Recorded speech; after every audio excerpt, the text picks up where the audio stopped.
Hey, Sickle family, we hope you're enjoying Season 2 of the Through the Genes podcast. We're bringing you powerful conversations with patients, caregivers, advocates, and scientists who are helping us make sense of cell and gene therapy treatments.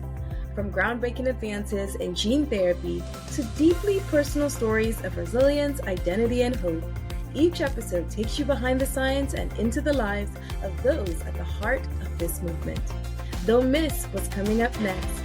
Subscribe to Through the Genes on Spotify, Apple Podcasts, Audible, Podbean, or wherever you listen. And join us as we explore the future of sickle cell, one story at a time. To catch up on old episodes of the show, visit www.throughthegenes.com. Are there any signs that doctors need to look for in the early stages of failure that kind of alerts them this might not go the way we had hoped? We're trying to look at markers so that we can predict early. There's two sort of fields of thought. One, that we can predict early when it's happening. Our lab is actually studying to see, are there things that we can even say beforehand that impact whether or not somebody is going to engraft or somebody's going to have graft failure? This was encouraging for me at the time because I thought I had missed my opportunity for transplant. And fast forward a few years, I didn't know that I would be receiving that same reduced intensity protocol.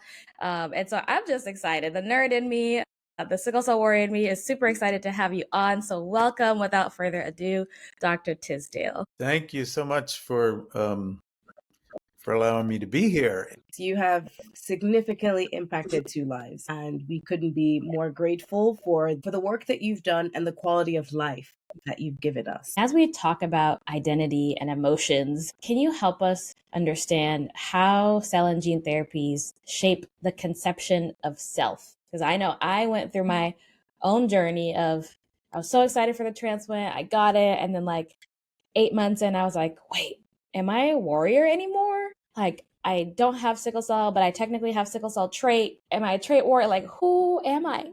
The individuals I spoke with, they had a really incredibly nuanced understanding of their bodies and their identities. And I think it's often far more complex than what biomedicine maybe assumes. So what do we currently know about long-term effects of transformative therapies on the body of a child? And I would appreciate if you could categorize this into 2 groups. So from ages, let's say 6 to 12, and then 13 to about 18.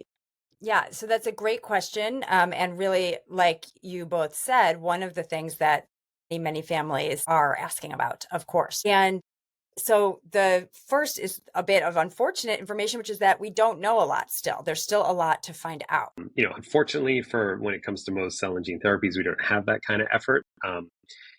When it comes to newer technologies like the CRISPR technology for generating a cell and gene therapy, if we're looking at the first ones that have been brought to market now, that life cycle is like close to 10 years, right? It's still pretty incredible because that's a technology that was only first described in the scientific world as a gene editing technology in 2013. And by 2024, we have an approval to go from essentially ideation, publication of a method to a therapy is really fast. And it's just going to go faster now. So I think there's definitely considerations there.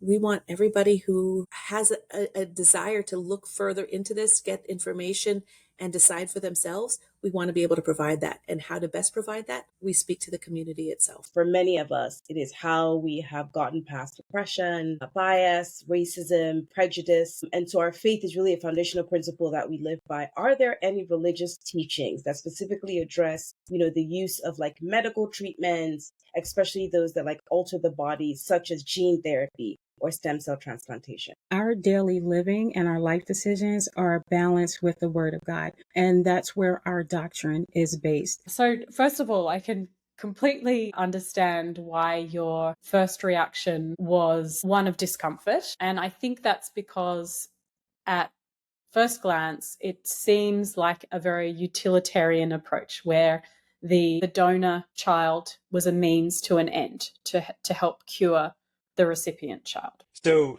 there are 3 billion base pairs in our genomes, and that's, those individual letters, right? But only about 2% of the genome is expressed in a protein coding gene. Now, there are other portions of the genome, right, the rest of the 98% that have, critical functions and roles and, regulatory roles, right? We can think of genes being kind of turned on and turned off. There's some examples in sickle cell and the Casgevy therapy as well. It turns off a gene that allows fetal hemoglobin to be expressed to provide that therapeutic effect. So really, genomics allows us to be able to have that entire encyclopedia at our fingertips.